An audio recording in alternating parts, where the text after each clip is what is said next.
진보당 상임대표 김재현입니다. 오늘 일요일 몇 가지 현안과 관련해서 말씀드리겠습니다. 첫 번째입니다. 민주헌정질서 수호를 위해 더 큰 힘을 모을 것을 더불어민주당과 조국혁신당, 기본소득당, 사회민주당, 야4당에 호소드리는 말씀 올리겠습니다. 어제 광주 금남로에는 민주주의의 역사를 더럽히고자 하는 극우 세력들이 모여들었습니다.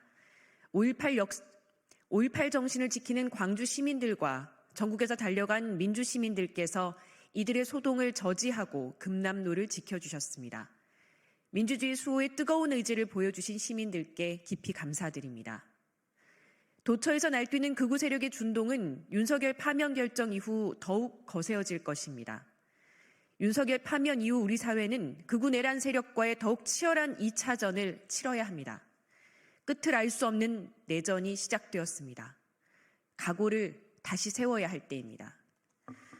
최근 조국 전 조국혁신당 대표께서 옥중 인터뷰와 기고 등을 통해서 내란에 반대하고 민주 헌정 회복을 추구하는 세력의 연합을 호소하시는 글들을 보았습니다.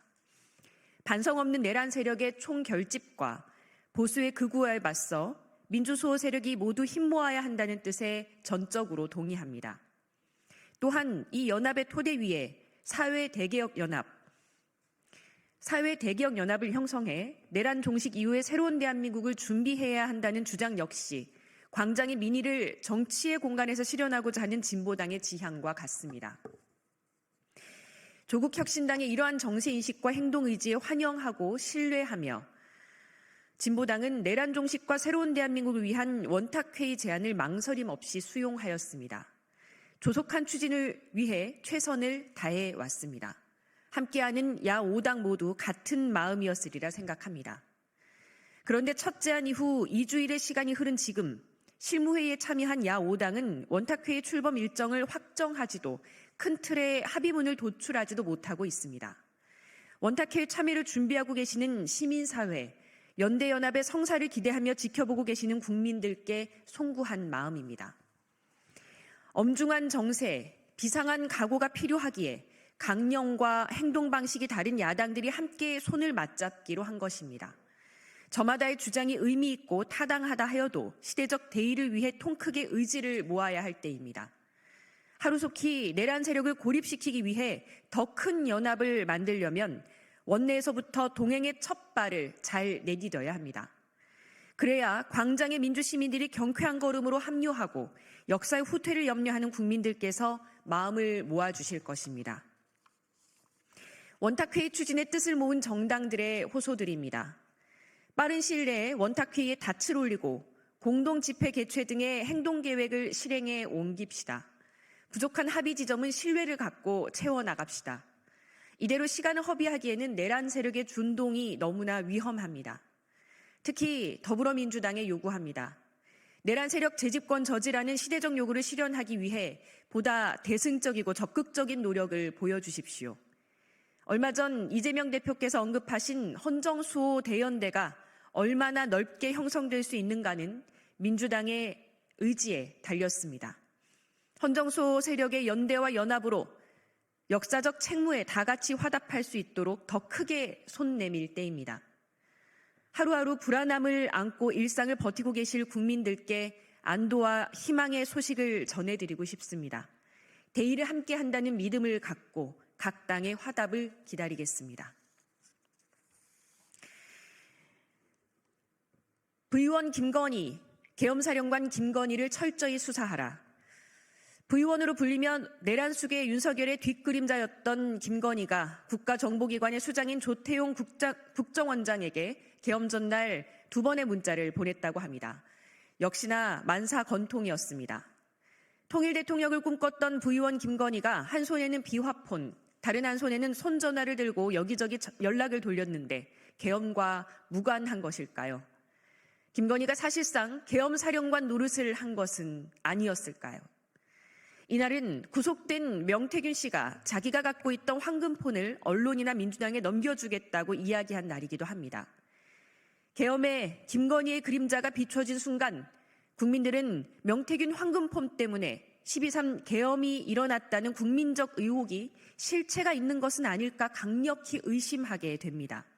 더구나 노상원 수첩에 드러난 계엄의 목적이 삼선 장기 집권이었고 이는 어쩌면 김건희의 진짜 꿈이었을지도 모릅니다.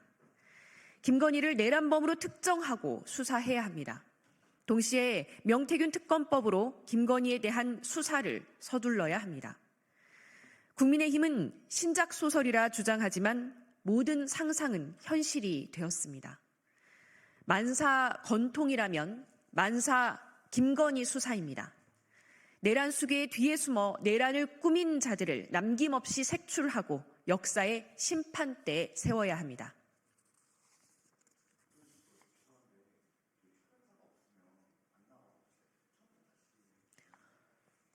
그래요?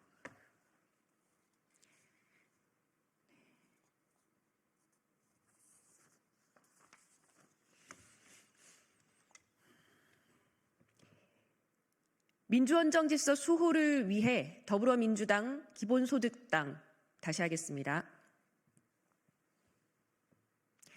민주헌정질서 수호를 위해 더 크게 힘모읍시다. 더불어민주당, 조국혁신당, 기본소득당, 사회민주당의 호소들입니다. 어제 광주 금남로에는 민주주의 역사를 더럽히고자 하는 극우 내란 세력이 모여들었습니다. 5.18 정신을 지키는 광주 시민들과 전국에서 달려간 민주 시민들께서 이들의 소동을 저지하고 금남로를 지켜주셨습니다.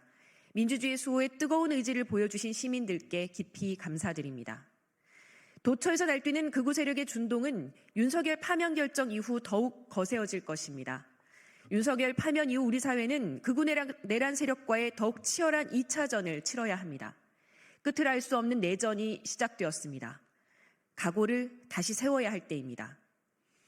최근 조국 혁신당 대표께서 옥중 인터뷰와 기국글을 통해서 내란에 반대하고 민주 헌정 회복을 추구하는 세력의 연합을 호소하시는 글들을 보았습니다.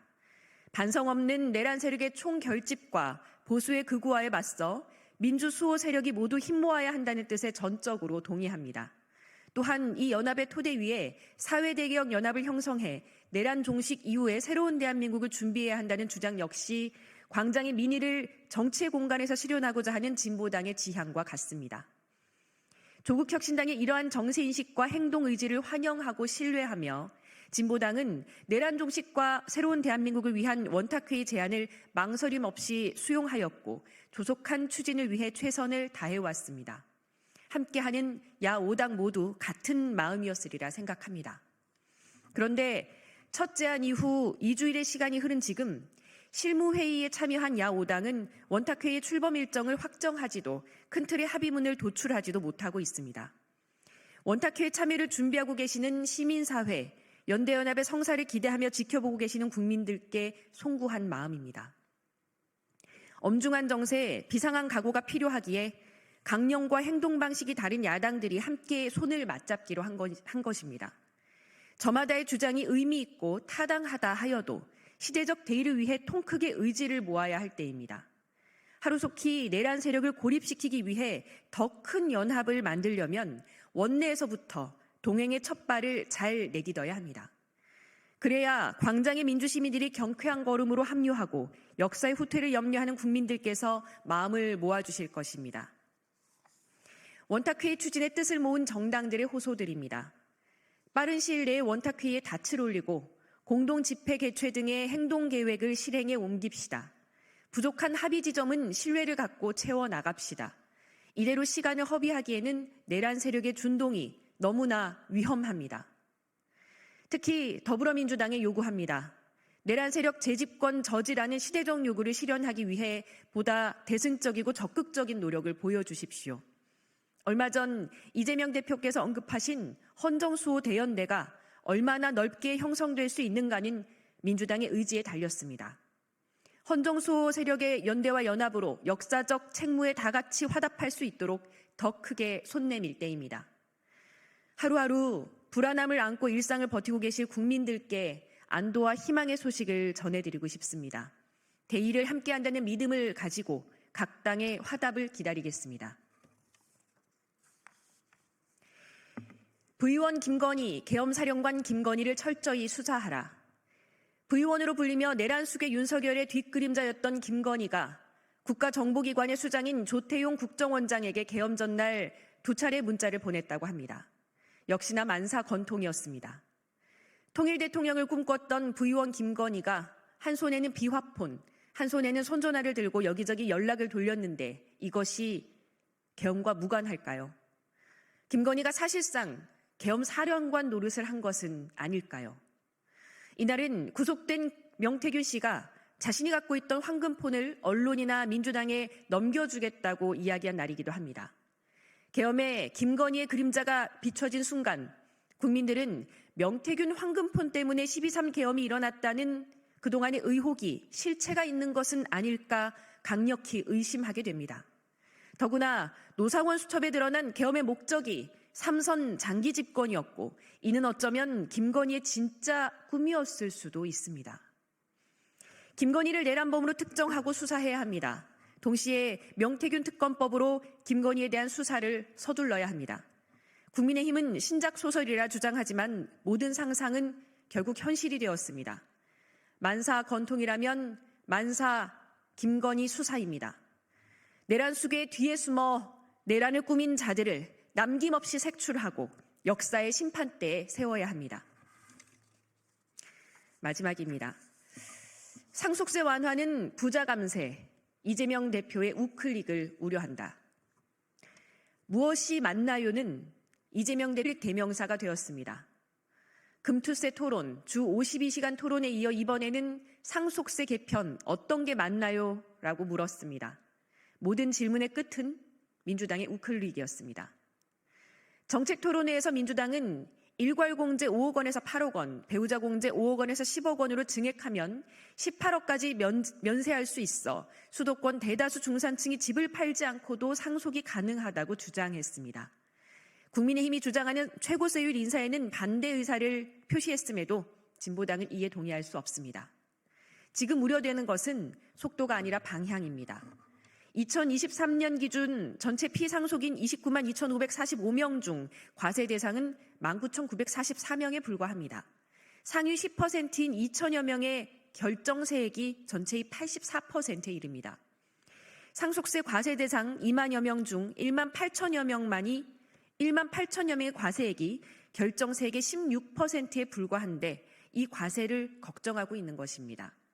굳이 집 팔아서 상속세를 내지 않아도 된다면 굳이 집 팔아서 종합부동산세를 내지 않아도 된다는 논리가 성립됩니다. 부동산 불로소득에 대한 현실적 이해는 본질에서 자산 불평등을 인정하는 꼴이 됩니다. 그래서 방향이 틀렸다는 것입니다. 주 52시간 근로시간 완화의 문제도 본질은 전체 근로시간에 대한 위협으로 이어지듯이 상속세 공제 금액 상향은 본질은 부자 감세이며 전체 과세 제도에 대한 위협이 됩니다. 이 방향으로 가면 우리 사회가 복지국가로 진보할 수 없습니다. 대한민국 공동체의 미래를 위해서는 낼 수 있는 사람은 조금씩 더 내는 방향으로 바뀌어야 합니다. 이상 브리핑 마치겠습니다. 고맙습니다.